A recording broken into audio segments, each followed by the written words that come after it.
Greetings, everybody. We're back around the table again today to continue our discussion about the Large Higo from Shun. Will you stop twinsying me? You did it on Tuesday. I was just going to say. We started the Friday episode and you're drinking at the same time as me. Well, on the Tuesday episode, you were stumbling over your sentences just as good as he was. Well, it's only going to get better from here. This is beer number 2, my friends. Woo! Remember, you clicked play. It's your fault. So this guy is a second evolution or second version, essentially, of the little personal folding steak knife that they've been making for quite a while. Yeah. And we'll throw in the weird little hybrid because we happen to have it here because Cutting Edge is kind of cool and lets us borrow stuff. So we do also have the weird hybrid of the evolution of the cost-effective one coming from China with the 420 GA, I believe. Yeah, 420G. Yeah. Or is it J2? Regardless, it's... I'll J your two. Please don't. Kai branded as opposed to Shun. Polymer handles as opposed to Packawood? That it is for the Kai branded one. Right. Little planer of the mosaic emblem in there as well. Just the plain rather than having some brass or bronze in it. Screws on both sides as opposed to the... And just for the record, regular Torx instead of safety on the Chinese version. Yeah, that is... recurve too? Yeah, okay, so Dennis and I both have a bit of an older version. Okay. Nigel was going to talk some stuff. Yeah. On the point of Dennis pointing out the safety Torx there, that's one of the things that really bugged me, is noticing that it was a safety Torx, because screw those. Yeah, they're annoying. I mean, don't, because you can't. Yeah. It doesn't have a proper hole. It does not. So what Paul was briefly referring to earlier was the fact that blade shape is more common on the newer versions of these guys. These ones are shown with a little bit more recurve, but... Because they're older models. Right. Fair enough. And then they went little clippy For the... on the non-Japanese version. But they kept Do you like that clip? But they kept the hollow grind on the big guy, which is actually really exciting to see at that size. That's cool. I want to cut some steak. Yeah, Like I said on the Tuesday episode, as soon as I saw this knife, between the deep hollow grind and the wood handle and just the hybrid of the modern traditionals, that big train or not, I'm on that train and I really like what they're doing with them right now. So. Most definitely. Yeah. Let's go into ergonomics. Yeah. Why not? Pleasing to all of us at the table here. Damn It's a comfortable. stick. Yeah. Thanks for giving us a stick to hold. But it's very comfy I said stick. thank you. As far as neutral handles go, I mean, you can't get any more neutral than that.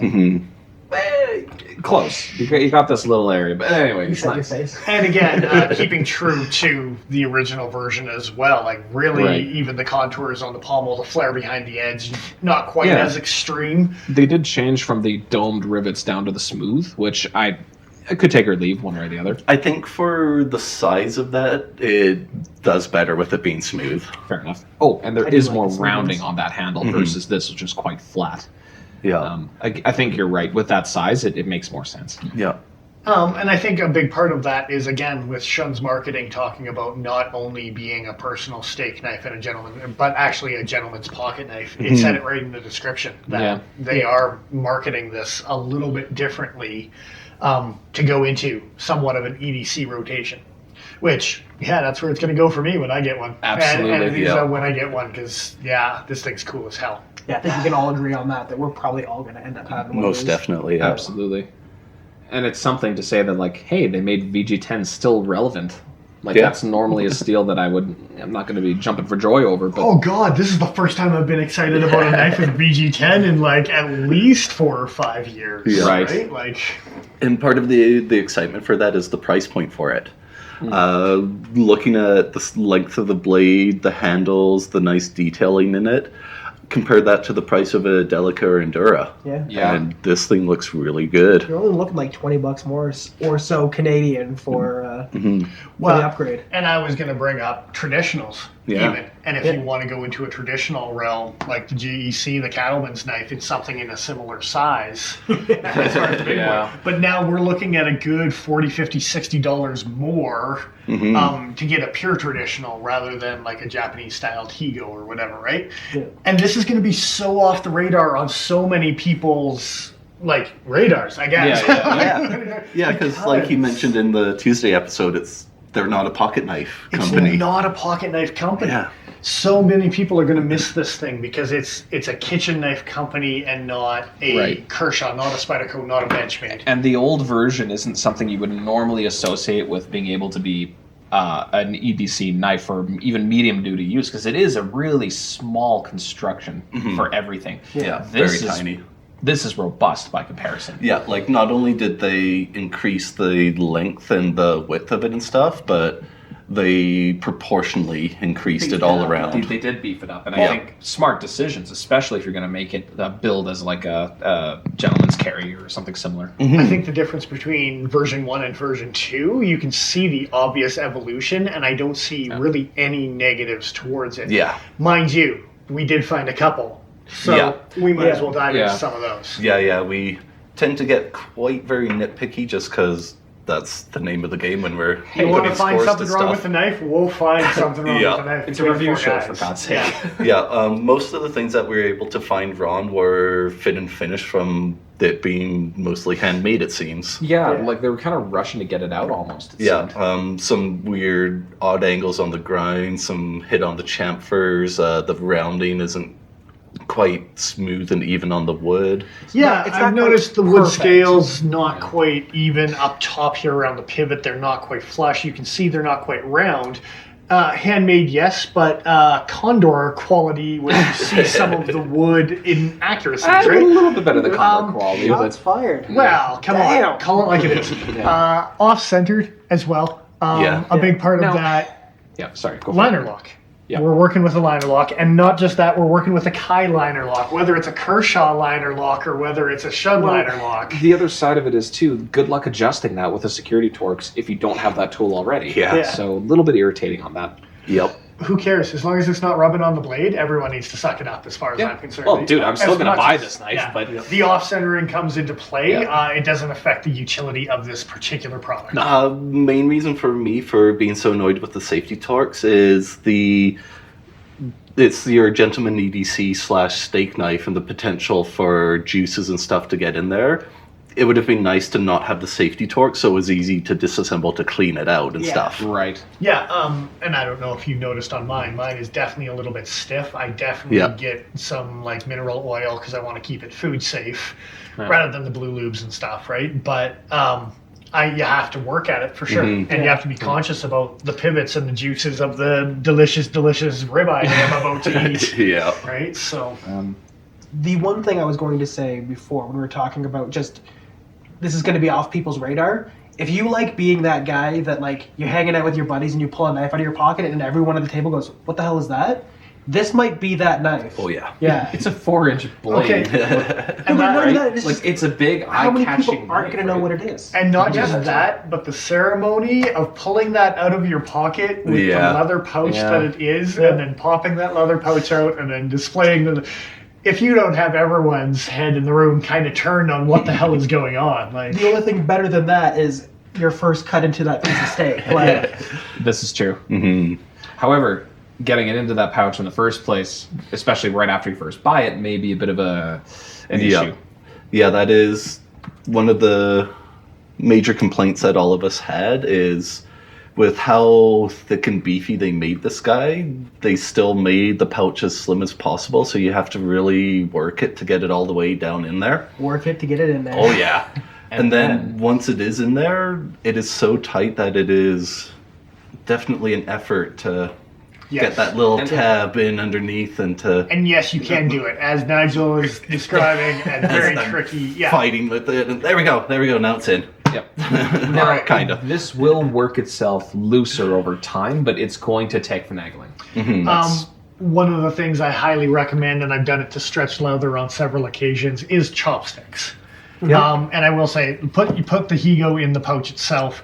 put a chopstick in that's very, very narrow and just kind of push it in because it is tapered to the point where you're giving a little bit of leeway. Put 2 or 3 chopsticks in there and leave them for 12 hours, 24 hours, whatever it may be. And I bet you that will stretch out enough that that slip will be a very minor thing to overcome, right?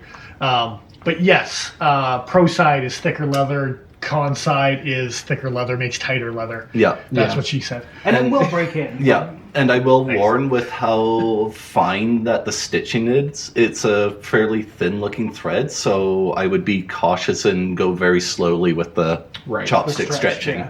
Because you don't want to go too fast and rip the stitching. Yeah, for sure. Yeah. Don't bust your seams. Yeah. You need to have this much chopstick to make it work. Yeah. Right? Yeah, that's all I'm saying. Yeah. So This many chopstick. Doesn't take much. Not many chopsticks. just this many of the chopstick.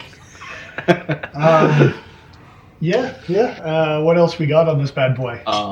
As much as we gripe about fit and finish, pivot collar. Jesus, the polish on that pivot collar. Yeah, let's give it a little wipe off to get the fingerprints off before the zoom in shot.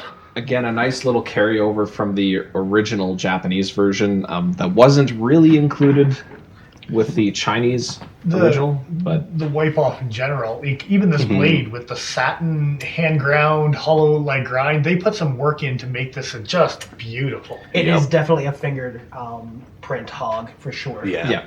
But it's classy as hell. Gorgeous. I mean, if this wasn't a high polish. And also, the nice thing about a high polish is the higher the polish, the less rust prone it is. So having that very high polish, that attention to detail, that almost like it looks like it's almost a hand rubbed finish type of thing, will be beautiful as far as resisting any sort of rust or corrosion that might develop. And according to Shun's website, they do discuss the fact that this is a 16-degree angle that's hand sharpened. So I wouldn't be surprised if there was a ton of hand finishing involved. Yeah. Everyone does enjoy a hand rub finish for sure. Right. As long as you can get it to the finish. No comment. So something I also like about the Higos, both small and large, that they add in is the actual carpenter's tab here as well, which is indicative traditional of a traditional Higo. It for sure. May or may not be one of my favorite opening methods, actually. I quite like it. But whereas most of them have a one-piece body construction or a backspacer construction, Shun was smart enough to actually do pin construction with a stop pin incorporated into the tab itself, and having that extra little. So the tab doesn't have to be obnoxiously long in order to work. Yeah, it helps keep it nice and sleek and That sleek whatnot. tab. Having that open elevated design, cleanliness, things like that you've dabbled on in the past. Yeah, I like having that elevated jimping as well, which to really get into that steak. Oh yeah. It's I'm just nice. nerding out over just the way that looks with like the chrome, the wood, the polished liner, like that. It's nice, That stacked pile. The Is design, nice. the design's on point. Oh yeah. Question of the day: the backspacer. You're a backspacer. Material? Well, yeah, is it ebony packerwood or is it G10? plastic polymer G10 something? At the price you pick this thing up at, I really don't care. But I am. No, me neither. But I'm not. If I had to 100%. guess, it's probably a polymer of some sort. I think I so, think yeah. so too. Yeah. And that would make sense for where the pins would go through to solidify it all and hold it in place. But just curious about the whole thing. I am curious about the old model as well. Old model. Thanks. Thank you for that wonderful contribution. You're welcome. But Now, I'll also throw in cutting ability. We dabbled on that. Yeah. And So that 16-degree edge out of box. It is a slicey one for sure. The tiny little curls that you can make with this knife, it's just enjoyable. And it's hollow ground, so I mean, you get very little resistance as you're cutting into something, which is just fantastic. Very much so. now, having said that, Rockwell of 62, 64, somewhere up in there. Really? Jeebus. For your VG10s. Good. I believe. I could be That's where misquoted I on want this. it. I was expecting around 5960. I don't know if they do their personal steak knives different than their kitchen knives, but I thought it was just as hard, if I could Which is remember nice. correctly. I think it was about the same, but I didn't know it was that awesome. high. Yeah. It is absolutely awesome, But you do have to be conscious, especially when recommending this knife, is that you are working with a VG10 that is a little more sensitive than the average Endura that you can throw in your pocket. No kidding. Yeah, it's nice that it'll stay sharper longer, and like why I think it'll be nice is if like using it as a steak knife, hitting into a ceramic plate is not as likely to roll or flatten out the edge, being a little bit harder. But you do have to have a little bit more cautious of it not to slam it through. A little bit of a gentleman knife, a little bit of a steak knife. It's not something you're going to be plowing through wood or stuff like that. Hopefully, yeah. But don't look at me. A little bit. We're gonna plow through some wood. All right, yeah.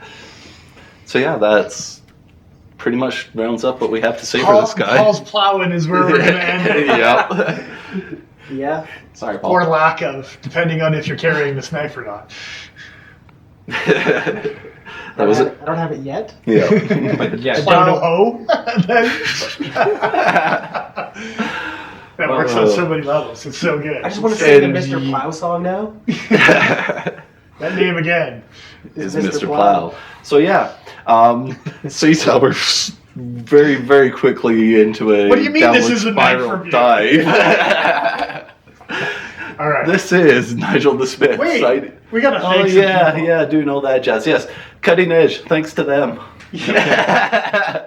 Thanks. It's not even a thank you. We're just so flustered. You're like, yeah, thanks, guys. Yeah, whatever. Thank you. Cool. Yeah. Both the Chinese 420J for very cost efficient, pretty cool little guy, as well as the new large, as you guys call it, extra large version of. Thanks, guys. Again, Cutting Edge. Yeah, very appreciated. Yes. Yeah. Once again, jump over to Patreon and see if we finally got around to getting some incentives up for you guys. It's getting close to that I like the way you worded that. I'm saying right now, we might not have any incentives, but I said it last week. The first person to donate is getting a gift from the channel, for sure. And I'm guaranteeing it, for sure. Yep. I said for sure a lot there. For sure. He stole my line. Head on over to our Instagram there at the Pokey Factor. We are creeping up very quickly towards that 500 goal of doing a giveaway and stuff like that. We are less than 20 people away from hitting the goal of 400. At 400, we're going to start kind of giving some sneak peeks of what we're going to be giving away and stuff like that. I'm rambling. Follow us on Instagram. Do the thing. So yeah, maybe by the time this video airs, we'll have reached that 400 goal. So the airing might go along with a little bit of an announcement. We'll see. Yeah, it's coming out of my collection right now. Getting some sneak peeks. You can't make it happen because you're not going to see this yet, but make it happen, guys. Yeah, come on, get on it. Jump back in time and get subscribed so then we can get to this goal quicker. So that as you're watching this, it'll be already there. Don't become your own grandpa. Whoa. That escalated quickly. Where's my hoverboard? On that note. This is Nigel the Smith signing off. I am who I am. I'm Dennis Pipers. I am the Iron Joe. I'm XL.ca. We will catch you again next week. It's going to finish with, I'm confused.